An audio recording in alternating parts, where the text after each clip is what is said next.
Bonjour à tous, bienvenue pour cette dernière conférence de la journée sur le Salon Mix. Merci d'être resté jusqu'à maintenant, c'est sympa, il y a finalement pas mal de monde. Ah oui, il faut qu'on change le slide si c'est possible. Merci beaucoup.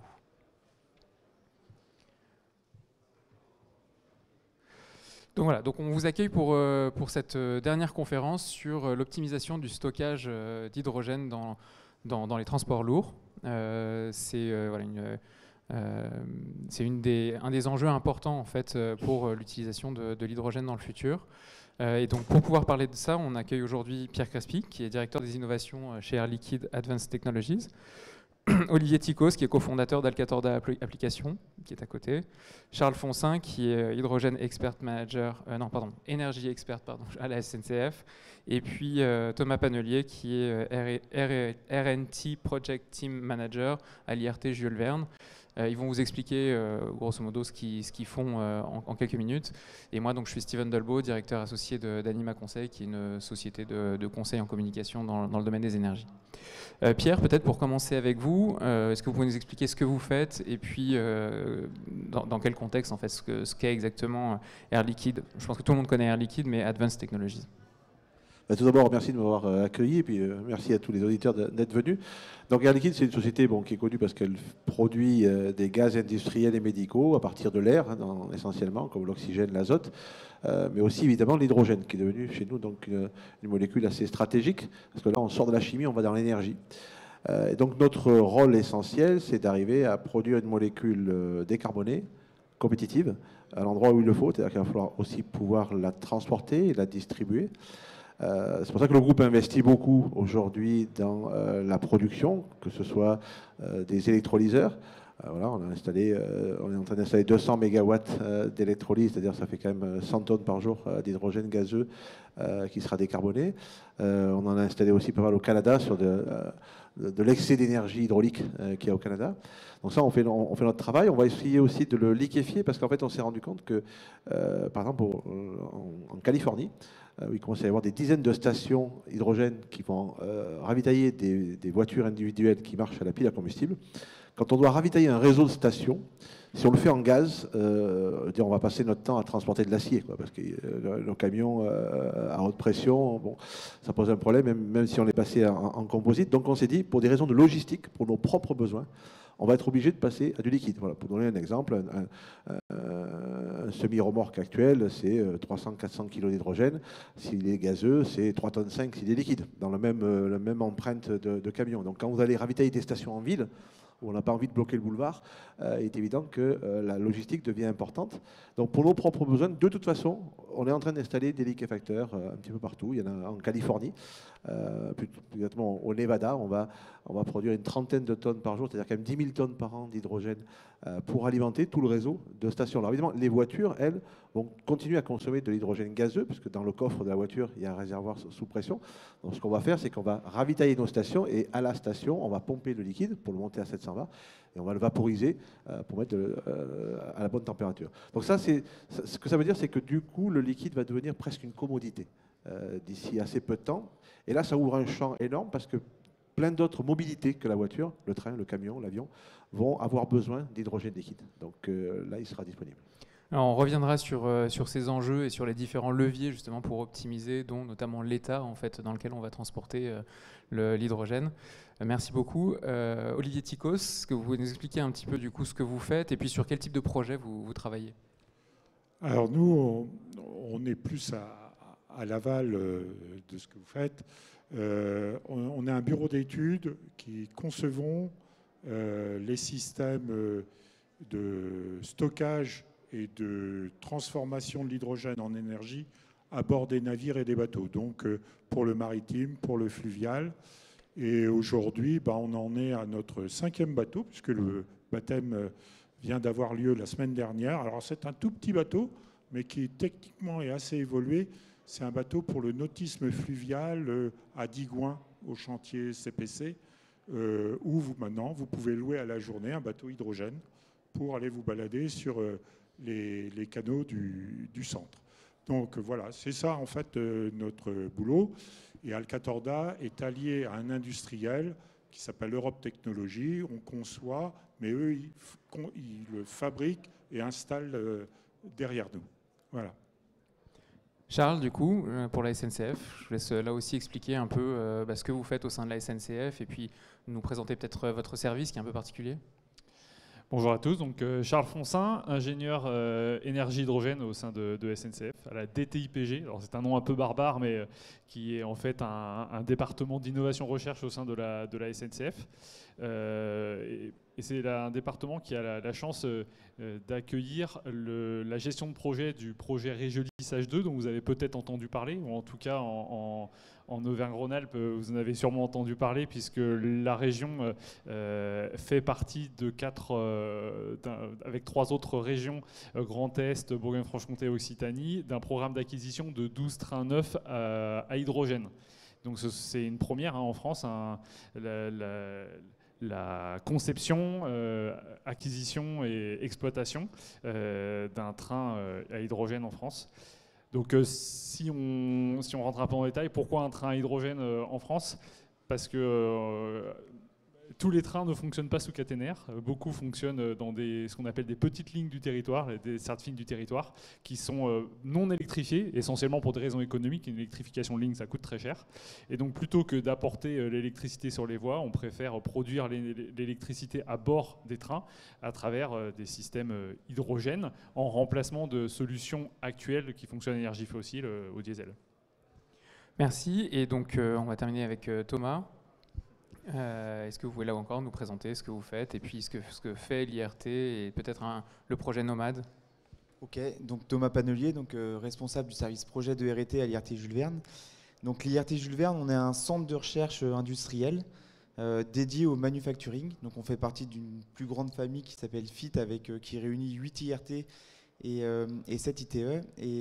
Et donc nous, au sein de cette famille, effectivement, on travaille autour des problématiques du manufacturing.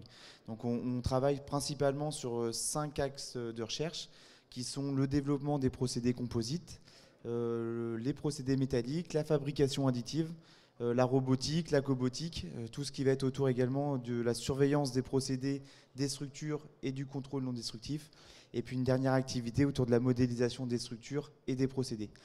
Et puis depuis 2 ans maintenant, on s'est effectivement lancé dans l'aventure de l'hydrogène à travers différents projets, dont un projet qui nous intéresse aujourd'hui qui traite du transport lourd et donc associé à ça le transport embarqué de l'hydrogène liquide qui s'appelle Nomade. On aura le temps je pense de revenir dessus. Voilà, et avec une première problématique qu'on souhaitait traiter qui était comment on peut isoler ces réservoirs. Merci beaucoup. Alors vous l'avez vu, la conférence, elle porte sur les transports lourds. Elle ne porte pas sur les transports légers. On ne va pas parler de la mobilité de tous les jours. Là, on va vraiment parler de la mobilité du transport aérien, du transport maritime, du transport ferroviaire et donc également des camions. Pourquoi finalement l'hydrogène est un bon... est une bonne énergie pour les transports lourds plutôt que l'électrique ou plutôt qu'autre chose? Qu'est-ce qui veut répondre? Alors, il n'y a pas de bonne ou mauvaise énergie. L'hydrogène, s'il est produit de façon décarbonée, il sera décarboné. Donc, c'est effectivement un bon moyen de mettre de l'éolien dans un véhicule. Alors, le problème, c'est que la batterie, aujourd'hui, on la voit bien dans la voiture. On commence à voir que pour un camion, c'est difficile. C'est même pas envisageable pour l'aviation. Je ne sais pas si c'est envisageable pour le ferroviaire. Donc il y a forcément des mobilités, ça va dépendre en fait du véhicule. Alors c'est pas envisageable parce qu'en fait c'est trop lourd, ce serait trop volumineux. Ah ben c'est trop lourd, c'est trop volumineux. Hein. Donc voilà, c'est 5 kg pour stocker 200 Wh. Hein. Donc c'est énorme. Donc pour l'avion, très rapidement, les gens sont passés à l'hydrogène. Je ne sais pas si l'hydrogène pourra voler, mais c'est sûr, ça ne volera pas à batterie. Il y aura toujours des batteries à bord, hein.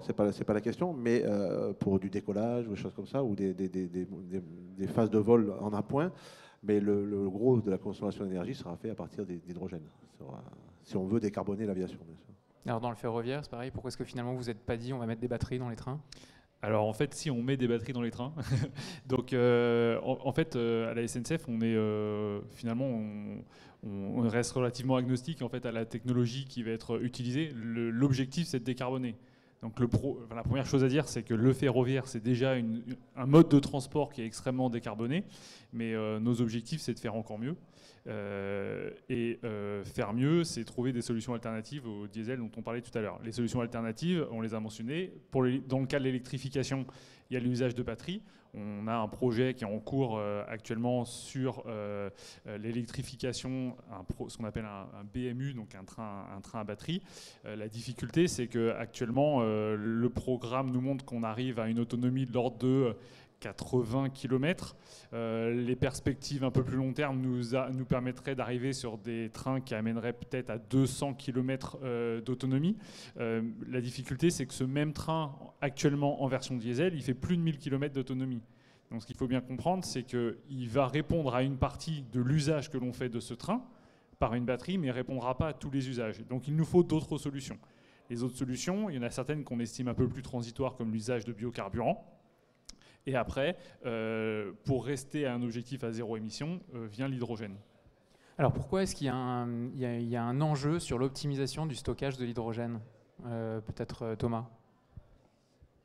Alors effectivement, donc, nous, par rapport aux problématiques qui ont été évoquées, et notamment, on va dire, la problématique d'autonomie des véhicules, et quand on parle de mobilité lourde, souvent, le verrou, il est sur l'autonomie. On s'est rendu compte que l'hydrogène gaz ou les batteries vont arriver à certaines limites.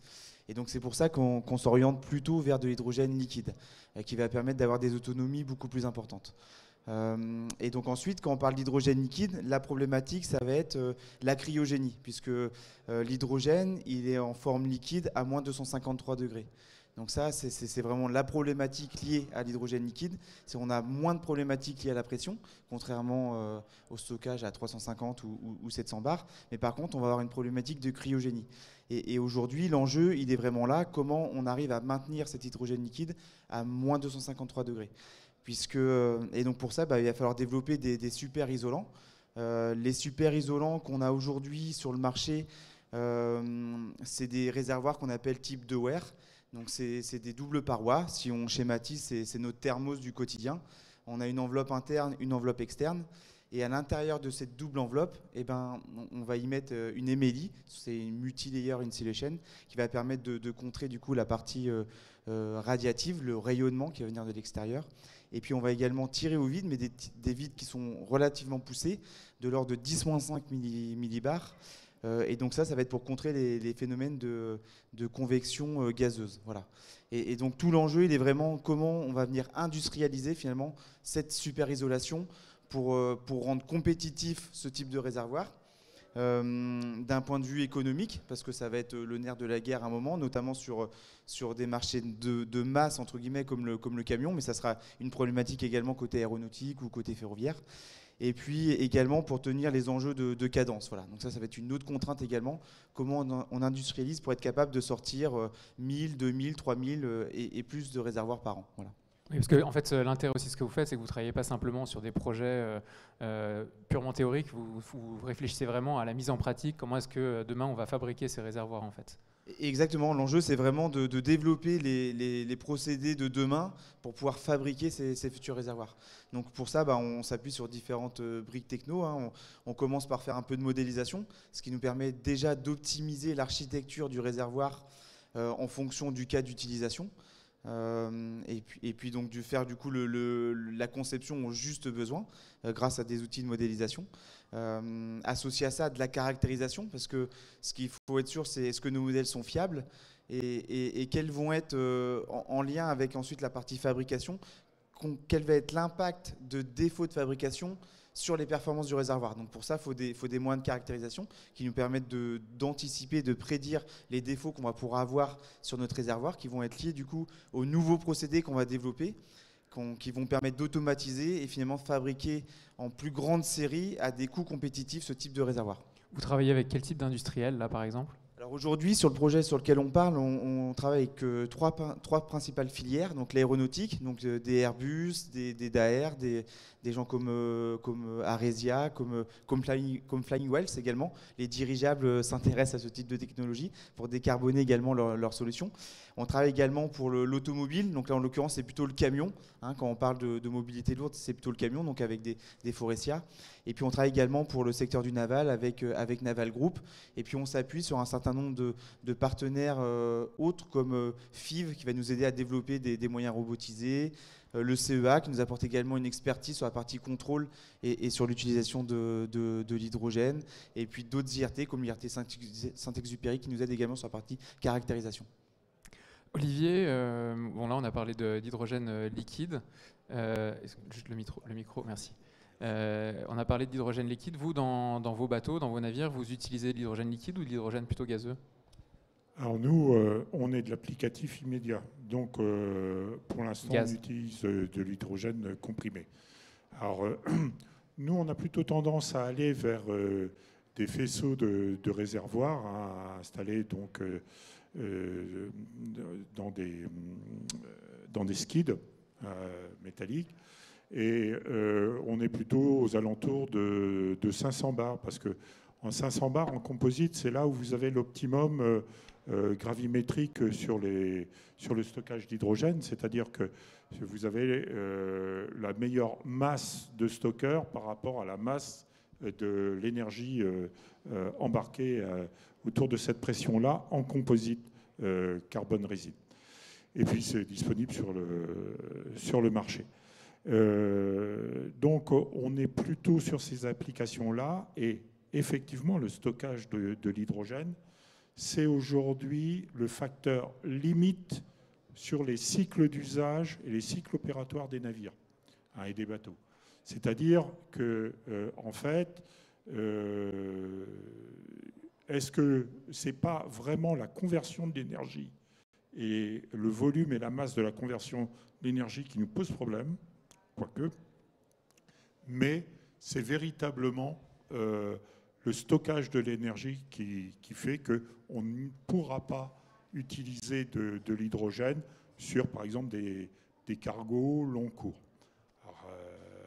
Aujourd'hui, avec l'IRT Jules Verne sur pas mal de matériaux, et y compris dans le vélique et sur la construction navale, nous, les grands navires, porte-containers, tour du monde, pour nous, ils auront un mal de chien à décarboner. Ça passera peut-être par les e-fuels. Comment ? Ça passera peut-être par les e-fuels, par le méthanol ou... Pour moi, ils vont devoir déjà diminuer les vitesses, diminuer les tonnages, et on va revenir à ce que je connaissais au début de ma navigation, c'est-à-dire on va être peut-être sur des cargos qui vont revenir vers les 25 000 tonnes, 30 000 tonnes, et qui ne feront plus 25 nœuds, 24 nœuds autour du monde, mais plutôt 15 nœuds, entre 10 nœuds et 15 nœuds. On a fait ça. Mais c'est vrai que les flux se sont multipliés par 3 depuis, quand même, aussi. Donc on n'est peut-être pas non plus obligé de tout faire en Chine. Merci. Je vois, Olivier, que vous aviez envie de... Enfin, Pierre, pardon, que vous aviez envie de réagir à notamment ce qu'a dit, Thomas. Disons que sur le maritime, en fait, d'une part, l'hydrogène liquide, c'est pas récent. Nous, ça fait 50 ans qu'on fait tous les réservoirs d'hydrogène liquide de la fusée Ariane. On en a fait 700 et ça n'a jamais causé un échec de la fusée. Le problème maintenant, c'est de l'adapter aux différentes contraintes des différents véhicules. Alors, dans le cas, par exemple, des navires, en fait, mais tout le monde a le même problème. Les premières démonstrations, vous les faites avec ce qui est disponible. Et c'est assez malin, en fait. Même si, du coup, l'autonomie n'est pas celle qui est attendue. Donc, voilà, Alstom a fait un train avec du gaz. Vous travaillez aussi sur du gaz pour les bateaux. Daimler et d'autres ont fait des camions aujourd'hui à hydrogène. Bon, après, c'est quand on veut passer à de l'autonomie. Là, effectivement, les quantités grossissent et rapidement, on arrive à une limite. Et c'est là qu'on va passer donc, à l'hydrogène liquide. Donc, nous, effectivement, on regarde ça aussi. Aujourd'hui, l'an dernier, Air Liquide a annoncé, plutôt en 2021, un accord avec Faurecia, qui est devenu Forvia depuis, pour faire des camions à hydrogène liquide. Eux, ils ont déjà développé la techno avec du 350 bars. Donc là, on espère doubler l'autonomie du système. Et puis, comme je vous disais, de toute façon, nous, pour nos besoins, on va le transporter en liquide. Et c'est un peu dommage finalement qu'à l'arrivée, parce que les voitures sont en gaz, on regazéifie tout ça. Alors que si dans la station il y a déjà du liquide, un camion arrive, le transfert il est extrêmement facile. Ça sera un peu la même chose pour l'avion. Pour l'avion, on est en train d'étudier sérieusement le déploiement d'infrastructures dans un aéroport. En gros, un camion qui va être arrivé avec 4 tonnes d'hydrogène et qui va remplir l'avion. Il ne faut pas que ça mette 2 heures. Hein. Le turnover d'un avion, c'est 45 minutes. Hein. Donc là, on voit bien que l'hydrogène peut être transféré en grande quantité très rapidement. Donc c'est aussi l'infrastructure qui pilote un peu ce qui est à bord. Les deux, en fait, dans cette molécule, tout est lié, depuis la pile à combustible, le réservoir, jusqu'à la station. Ouais, alors justement, vous avez pris le micro, c'est parfait, parce que j'allais vous interviewer. Je voulais réagir. Vous avez choisi plutôt le gaz, et effectivement, les choix que vous faites aujourd'hui, c'est des choix qui vont forcément un peu durer, parce que la durée de vie d'un train, c'est 30 ans. Donc les infrastructures qui vont suivre, ça va être des infrastructures qui seront liées plutôt au gaz. Pourquoi vous avez fait ce choix-là et comment est-ce que vous voyez du coup, comment est-ce que vous réagissez à ce qui vient d'être dit en fait? Ouais, alors en fait c'est pas du tout antinomique. Hein. On est en fait pourquoi est-ce qu'on a fait le choix du gaz? Il est très simple, c'est qu'à l'heure actuelle, si je vais chez Air Liquide ou si je vais chez Faurecia et que je veux commander 40 réservoirs d'hydrogène liquide avec un engagement de qualité et un engagement plan de maintenance, tout ce qui est nécessaire pour passer du TRL6 au TRL9, hein, on va dire. En fait, on peut-être rappeler les notions échelles. de TRL, oui, d'accord. Donc TRL, c'est Technical Readiness Level, qui est une échelle qui va de 1 à 9. 1, on va être sur le concept, hein, l'idée. 3, le premier prototype qui permet de valider les idées. 6, on va être sur un prototype à échelle 1 dans un environnement représentatif, je crois que c'est ça la définition. Et TRL9, c'est un système qui va être utilisé de manière industrielle ou en exploitation, sans restriction et sans dérogation. Et donc, ce que nous, on cherche au SNCF, en tant qu'exploitant, on ne sommes pas fabricants, mais nous sommes exploitants, c'est un système qui fonctionne. Et c'est un système qui fonctionne longtemps sans défaillance. Et donc, en fait, si on veut faire de l'hydrogène, à l'heure actuelle, on n'a pas le choix que de faire du gazeux et en 350 bars pour avoir un tissu industriel qui puisse répondre à notre demande, qui soit suffisamment étoffé. Alors maintenant, j'ai dit, c'est pas antinomique, c'est-à-dire que c'est pas parce qu'on fait actuellement du 350 bars que demain on fera pas de l'hydrogène liquide. Et juste en un chiffre, vous allez comprendre. C'est-à-dire que actuellement, le projet sur lequel on travaille, le Regiolis Hydrogène, je vous l'ai dit tout à l'heure, sa version, en diesel, elle fait 1000 km. En version hydrogène, il fait 600 km. Ces 600 km, c'est bien, mais ça fait que 80% des usages. C'est-à-dire qu'on a 20% de nos usages qu'actuellement on ne sait pas décarboner. Donc il va falloir qu'on trouve une autre solution. Alors l'autre solution, ça pourrait être passer en 700 bars. Sauf qu'à côté de ça, on n'a pas que du transport de passagers, on a également du transport de marchandises, notamment des applications fret qui sont très énergivores. Et pour pouvoir adresser ce marché-là, il va falloir qu'on trouve une rupture technologique au transport de l'hydrogène. Et la rupture technologique qui est actuellement identifiée, c'est bien l'hydrogène liquide. Ce qui veut dire que si demain on veut pouvoir faire du transport fret en hydrogène liquide, on va avoir besoin de stations hydrogène liquide. Et là, je rejoins ce qui a été dit tout à l'heure sur le besoin des infrastructures. Et une fois qu'on a les infrastructures en hydrogène liquide, ce serait quand même dommage de ne pas les utiliser pour du transport de passagers, pour les fameux 20% qui me manquent. Et puis, comme l'a dit Pierre tout à l'heure, en fait, une fois qu'on a transporté en hydrogène liquide, on peut distribuer en hydrogène liquide, mais c'est pas compliqué à la pompe à côté, hein, le dispenser d'à côté, d'avoir un évaporateur, un compresseur, et puis on distribue en gazeux pour les éléments dont on a besoin. Donc, les trains qui sont développés actuellement en gazeux pourront être exploités demain en gazeux, même si on est passé sur de l'hydrogène liquide. Justement, c'est cette question des infrastructures. Donc, Air Liquide a l'habitude de transporter de l'hydrogène liquide, et c'est pour ça aussi d'ailleurs que vous réfléchissez à la manière dont vous pourriez l'utiliser plus facilement dans les transports. Quel est le gap qui reste à combler pour pouvoir être sur une industrialisation et une utilisation de cet hydrogène liquide dans différents transports? Et d'ailleurs, est-ce qu'il y a une différence entre les différents transports? Est-ce que par exemple vous êtes plus proche sur l'aérien? Est-ce que ce sera plus long sur un autre type de transport? Non, aujourd'hui, c'est quand même ce qui guide disons, l'horizon de temps, c'est plutôt le développement du véhicule. Voilà, l'hydrogène à bord de l'avion, Airbus nous annonce ça pour 2035. Pour les camions, on pense que dans les 3 à 5 ans, ça devrait le faire. Le maritime commence à peine à y réfléchir. Bon, donc nous, on commence à anticiper et déjà à faire la production. Et puis, on commence donc à installer des stations de recharge. Alors, pour aujourd'hui, les seuls véhicules qui existent, il y en a 56 000 dans le monde, ce sont les véhicules à pile à combustible. Je vous rappelle qu'il y a 1 milliard de voitures. Donc, en fait, pour l'instant, c'est encore confidentiel à l'échelle planétaire, à l'hydrogène. Mais on l'a bien vu dans d'autres mobilités que ça peut être très rapidement exponentiel. Et alors, l'enjeu, le verrou, c'est qu'il y a un gros investissement alors qu'il n'y a pas encore les consommateurs. Donc, alors évidemment, pour l'électrique, c'est un peu la même chose, sauf que ce qu'on ne vous a pas dit pour l'électrique, c'est que les investisseurs, c'est vous. Parce qu'il va falloir installer un peu partout des bornes de recharge. Bon, moi j'ai acheté une voiture électrique et la borne, c'était 1 000 €. Donc 1 000 €, 10 millions de voitures, 10 milliards d'euros. Bon, sauf que c'est tout un chacun qui va le payer. Avec 10 milliards d'euros, en France, on pourrait mettre 5 000 stations hydrogène, c'est-à-dire à peu près autant que ce qu'il y a de stations essence aujourd'hui. Sauf que dans ce cas-là, ce sont les industriels qui vont investir. Et l'industriel, il n'investit que s'il a un retour prévisible, pas forcément rapide, mais prévisible. Aujourd'hui, on ne sait pas. Donc, c'est-à-dire qu'on ne peut qu'être en partie subventionné, faire des paris et y aller pas à pas. Donc, on a le problème, en fait, ça fait des années qu'on a ce problème-là sur l'automobile, de l'œuf et de la poule. Toyota hurlait contre nous, ouais, à cause de vous, on ne peut pas mettre les voitures, mais nous, on dit, on ne peut pas mettre des stations, vous n'avez pas mis les voitures. Donc, c'est un peu le problème de l'œuf et de la poule qui bloque quand même pas mal. Ce n'est pas un problème technique, c'est un problème vraiment de qui va prendre le risque et qui va investir. Je crois que ce matin, la session plénière, ils en ont parlé. Comment passer ce verrou des premières phases. Après, évidemment, à long terme, ça devrait marcher, il n'y a pas de problème. Mais là, on est vraiment bloqué depuis des années. Alors, ça commence à démarrer petit à petit, donc les gens font des paris, commencent à mettre un petit peu d'argent sur la table pour l'infrastructure. Mais il serait dommage d'avoir des beaux véhicules développés et puis toujours pas l'infrastructure pour les faire rouler ou les faire voler. Donc voilà, nous on essaye d'avancer là-dedans. Et puis l'infrastructure, c'est une partie, mais en amont, il faut produire. Et puis en amont de tout ça ne sert strictement à rien si ce n'est pas de l'hydrogène décarboné.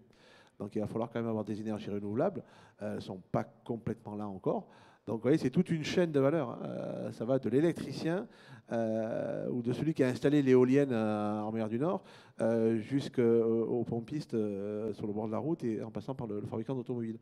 Donc voilà, c'est tout cet écosystème qui doit se mettre en marche en faisant des paris. Bon, maintenant, ce qu'on sait, c'est qu'on a une deadline. L'horloge climatique tourne à fond. Donc maintenant, on n'a plus le choix. Donc c'est ça qui pousse un peu tout le monde. La preuve, vous voyez le monde qu'il y a aujourd'hui dans ce salon, un monde qui a vraiment les industriels. À ce coup-ci, je dirais que le coup est parti. Maintenant, enfin, on peut espérer. Thomas, justement, à quelle échelle de maturité vous en êtes aujourd'hui pour la réalisation de votre réservoir? Alors alors on va dire qu'aujourd'hui on saurait fabriquer un réservoir à l'échelle prototype de quelque chose qui fonctionne. Après, sur l'aspect industrialisation, il y a encore un petit bout de chemin à faire. Je dirais qu'on est aux alentours des TRL, on parlait de TRL tout à l'heure, TRL 4, 5, 5 aujourd'hui, je pense, sur la partie industrialisation. Il y a encore quand même un peu de chemin à faire pour avoir quelque chose en série, en production, qui tourne grande cadence. Et quels sont les enjeux finalement qui vous reviennent de la part des industriels? Sur quoi il faut que vous fassiez, sur quoi il faut retravailler, sur quoi il faut que vous fassiez attention? On avait parlé notamment dans la préparation de la question du design, de la question de l'optimisation par rapport à la géométrie des voitures, des transports. Oui, c'est sûr. Après, de toute façon, aujourd'hui, un réservoir va prendre probablement un peu plus de place peut-être dans les futurs véhicules.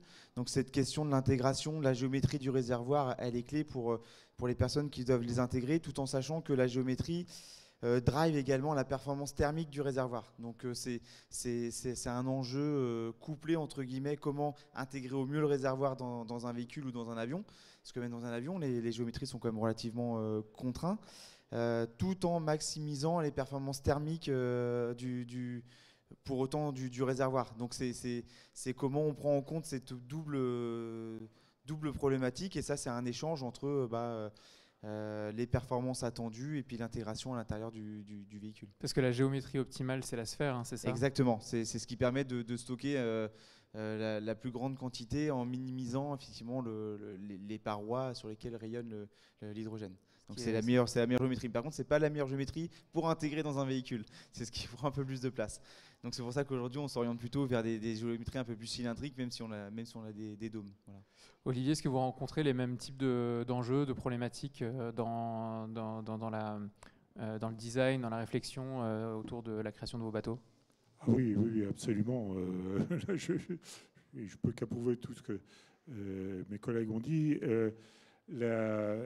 Et il y a encore un point par-dessus tout ça, si je puis dire, c'est que après, il faut il existe énormément de normes, de directives, de règles qui concernent l'hydrogène, sous toutes ses formes, qu'il soit liquide ou comprimé.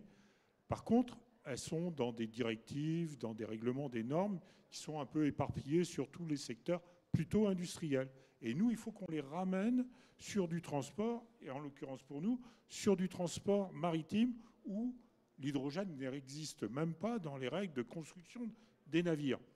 Donc, dans ce cas-là, qu'est-ce qui nous sauve? Rapprochez votre micro un tout petit peu pour qu'on vous entende mieux. Ce qui nous sauve, c'est le process d'ingénierie. Et du coup, on travaille en lien avec des sociétés de classification, parce qu'il ne faut pas faire n'importe quoi. On travaille en alternative design, c'est-à-dire en gros, pour faire en analyse de risque continue et en écrivant tout pour édicter les futures règles de construction des navires à hydrogène. Et puis, évidemment, comme on est sur des engins de transport, il y a transport de fret, transport de passagers, ce n'est pas les mêmes règlements au niveau du maritime que du fluvial ou du nautisme. Donc tout ça rentre dans nos contraintes et cahiers des charges pour concevoir ces systèmes. Charles, vous vouliez réagir? Ouais, je voulais juste réagir. Tout à l'heure, la question était quels sont les freins, qu'est-ce qui nous bloque? La réponse qui vient d'être donnée est très intéressante. Il est clair que l'aspect normatif et réglementaire est un frein. Je ne peux qu'approuver ce qui vient d'être dit sur le ferroviaire, par exemple, où en fait, effectivement, il n'y a pas de normes ferroviaires sur l'hydrogène.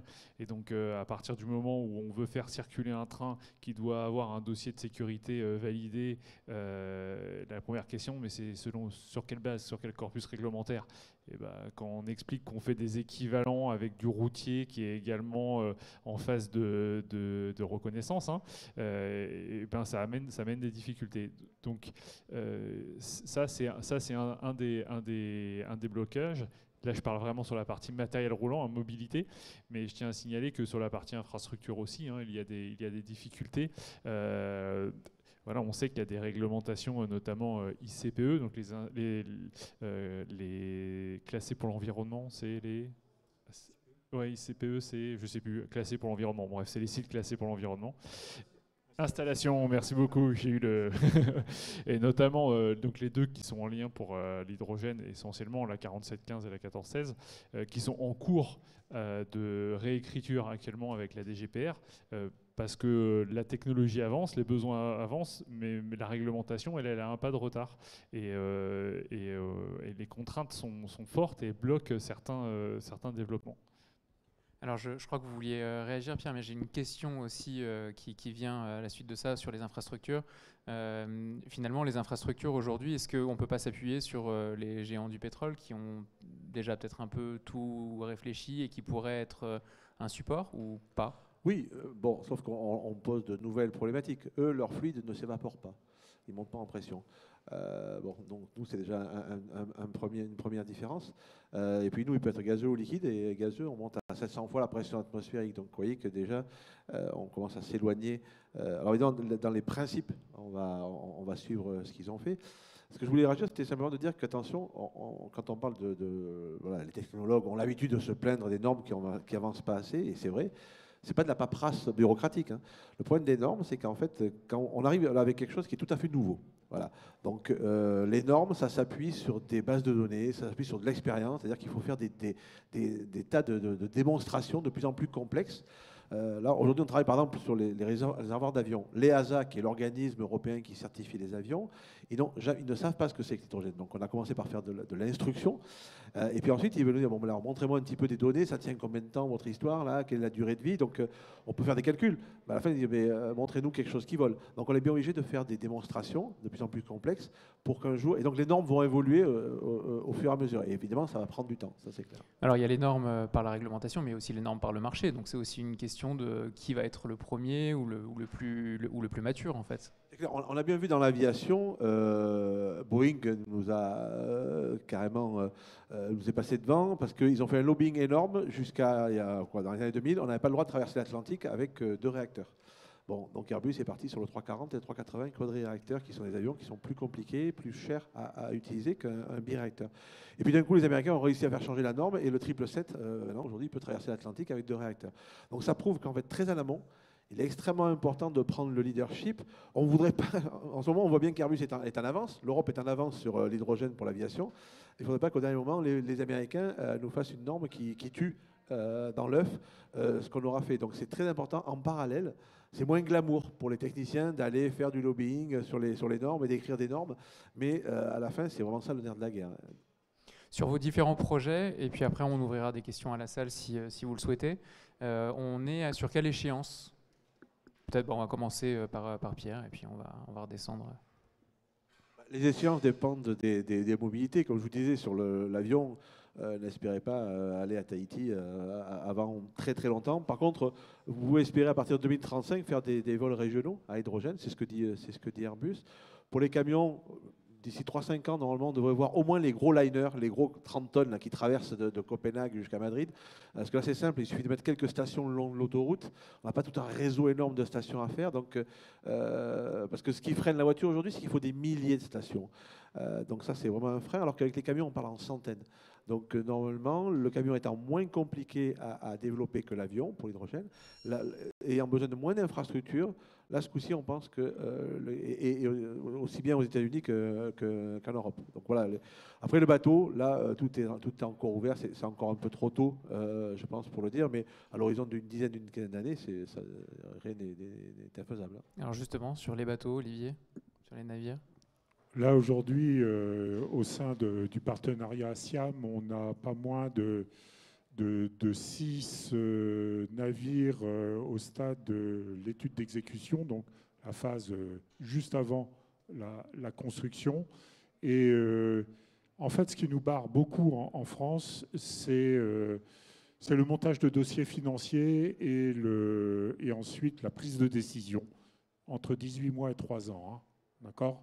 Et après, on se tape tous les petits diables cachés dans tous les petits coins sur la réalisation technique. Et le raccord n'est pas le moindre des petits diables. Et par contre, aujourd'hui, on travaille en Belgique 6 mois pour faire le montage et financement du projet. Et c'est un projet de 1 MW en moteur thermique hydrogène. Hein, et sur de la propulsion fluviale. Voilà, et voilà, c'est parti. Là. Charles ? Donc, dans le ferroviaire, donc le projet sur lequel je travaille, que j'ai mentionné tout à l'heure, le Réjolissage 2, actuellement, alors ce qu'on appelle le chaudron, la caisse, hein, elle est sortie d'usine. À la fin d'année, le premier de série, il est monté. Et l'objectif, c'est qu'on ait une mise en service commerciale. Donc, ça veut dire qu'en Auvergne-Rhône-Alpes, le week-end, vous pourrez utiliser un train hydrogène entre Lyon, Pardieu et Clermont-Ferrand d'ici à peu près mi-2026. Je voudrais juste ajouter qu'en fait, en Europe, des trains à hydrogène qui circuleront en mi-2026, il y en aura des dizaines à ce moment-là. Les commandes, elles sont déjà relativement conséquentes en Allemagne. Les Italiens, FNM, sont également sur le sujet. Les Espagnols, chez CAF, proposeront également un train. Alstom en produit donc plusieurs. Voilà, je l'ai mentionné. Il y en a déjà qui roulent, là ? Il y en a déjà qui roulent. En Allemagne, il y a plusieurs dizaines de Elint qui circulent. Donc du coup, c'est pas une histoire de quand, en fait, c'est maintenant. Par contre, pour aller un peu plus loin sur ce qu'on disait sur l'hydrogène liquide tout à l'heure, voilà, moi je ne m'attends pas à ce qu'on ait des trains à hydrogène liquide avant une dizaine d'années. Voilà. Et donc pour terminer, Thomas ? Oui, bah, je pense que tous les principaux jalons ont un peu été dit. Je pense 2035 pour l'aéronautique, 2028 pour le camion. Pour ce qui est du gazeux, ça roule déjà, que ce soit voiture, train ou naval. Et puis peut-être juste pour compléter sur l'aspect naval, sur des plus gros navires type paquebot, où là, la solution hydrogène ne sera jamais la seule énergie possible pour pouvoir alimenter ce type de bateau. Donc là, bah, après, il y a d'autres options. Ça sera une énergie alternative, par exemple, dans des zones comme les fjords où le zéro émission sera une obligation. Et où sur des ports à quai, lorsque la solution de brancher électriquement le bateau ne sera pas possible, pour éviter de polluer du coup à l'arrêt ce type de zone, mais ça restera une énergie complémentaire. Et pour peut-être rebondir sur la remarque de tout à l'heure, par contre le maritime a une autre opportunité qui est la propulsion par le vent, voilà, avec le Vélic. Donc peut-être que voilà, ça sera un mix énergétique entre du vent et puis pourquoi pas de l'hydrogène liquide pour certaines applications un peu particulières. Oui, tout à fait, sur le vent, propulsion Vélic, bateau de 12-15 000 tonnes. Et en fait, l'hydrogène sera à bord surtout pour les manœuvres portuaires, hein, et l'auxiliaire, l'hôtel load. Merci. Alors, on a quelques minutes encore si vous voulez poser des questions. Et je ferai passer le micro. Est-ce que vous avez des questions? Oui. Bonjour, j'aurais deux questions sur le marché chinois. Les Chinois, ils en sont à quel niveau au niveau de l'hydrogène liquide?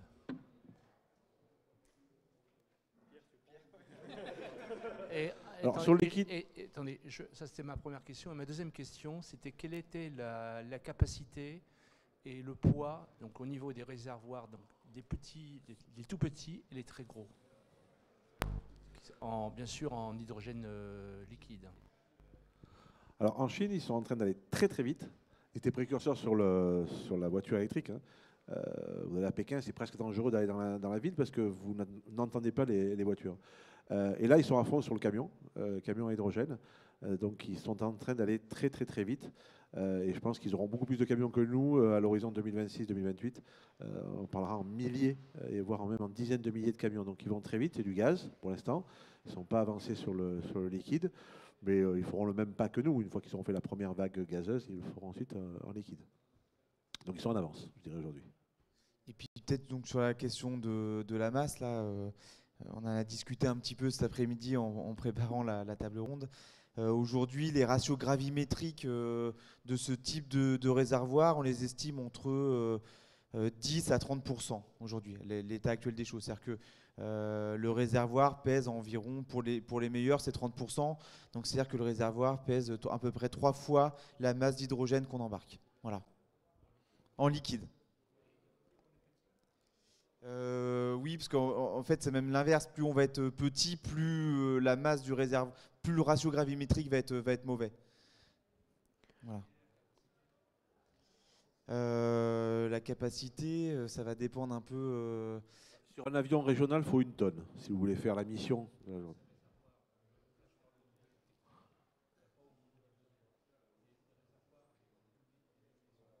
Ouais, bah c'est ça, c'est pour une mobilité type aéronautique, on va parler d'embarquer 1 tonne d'hydrogène en liquide, et puis pour des réservoirs type camion, on est sur du 80 litres ou 80 kg, 80 ouais, à voilà, 100 kg pour ça. faire 1000 km.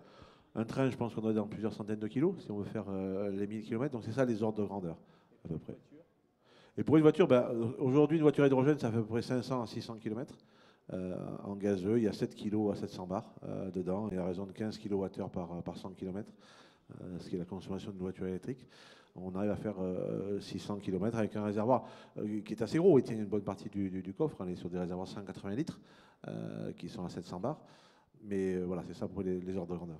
Je me permets de compléter la question du monsieur tout à l'heure. Vous avez parlé de la Chine, mais du coup, les États-Unis, ou en tout cas en Amérique, comment ça se. Alors, les États-Unis, aujourd'hui, ils roulent au japonais, puisque c'est beaucoup de voitures. Enfin, pour l'hydrogène, je ne parle pas de la Tesla, mais pour l'hydrogène, c'est des Toyota, énormément. Donc, il y a à peu près, combien, je crois, au moins plus de 20 000 voitures aujourd'hui à hydrogène. Alors, je parlais plus du coup du transport lourd. Alors, le transport lourd, donc, ça n'a pas. Enfin, ils en sont encore à la phase de démonstration. Il semblerait que ce soit plus. Bon, un peu comme tout le monde d'ailleurs, sur le gaz aujourd'hui. Ils ont quand même des camions assez gros, donc peut-être moins de limitation de tonnage à l'essieu que ce qu'on a en Europe, qui leur permettrait peut-être de rester au gaz encore pendant assez longtemps. Mais par contre, ils vont avoir un problème plus grave que nous, eux, il leur faut vraiment de l'autonomie. Le pays étant gigantesque, donc je pense que de toute façon, ils devront passer au liquide. Mais ce qu'on voit des sociétés comme Nikola, tout ça, pour l'instant, ce sont des camions à hydrogène, donc gazeux, 350 bars. Bon, on arrive à l'issue de notre conférence. Je ne sais pas s'il y avait peut-être encore une question. Et si ce n'est pas le cas, du coup, je vais demander à nos intervenants de résumer peut-être en une phrase qu'ils voudraient que vous reteniez de leur intervention, en commençant par Pierre, là encore. Je dirais que maintenant, le coup est parti. Ça y est. Là, on ne parle plus dans 10 ans. Camion, quand on parle, c'est 2026-2028. Les stations, il y en a plusieurs centaines dans le monde. C'est certes petit, mais ça veut dire que maintenant, il n'y a plus qu'à. Je dirais. Il y a les verrous technologiques, il y a encore des progrès à faire, mais on ne voit pas ce qu'on appelle le showstopper. On ne voit pas de mur qui nous empêcherait de faire le travail. Je ne sais pas si ça sera beaucoup moins cher ou plus cher que ce que c'est aujourd'hui. Je doute qu'on sauve la planète à isofacture, donc il ne faut pas se leurrer. Si on veut du verre, il faudra peut-être payer un peu plus cher. Mais le coup est parti, les infrastructures sont en train de suivre et tous les fabricants de véhicules aujourd'hui ont un projet hydrogène qui est presque soit sorti du bureau d'études, soit en train d'être testé. Olivier, en une ou deux phrases. Je rejoins complètement Pierre, le coup est parti.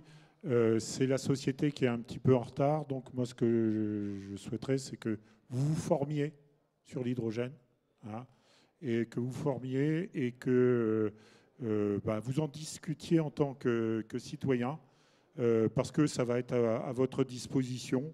Vous allez pouvoir les utiliser très vite. Vous pouvez déjà acheter des voitures hydrogène, même si vous n'avez pas trop de stations. Et puis, pas très loin d'ici, à Digoin, en Bourgogne, vous pouvez louer déjà un petit bateau hydrogène pour faire du tourisme. Voilà. Charles. Oui, tout à fait. Donc, effectivement, le train à hydrogène, c'est une réalité. Il va arriver, je vous l'ai dit, 2026. Ce que je voudrais dire, en fait, c'est que le train à hydrogène, c'est un énorme consommateur d'hydrogène, et il va avoir besoin de stations d'avitaillement qui vont apparaître dans les régions.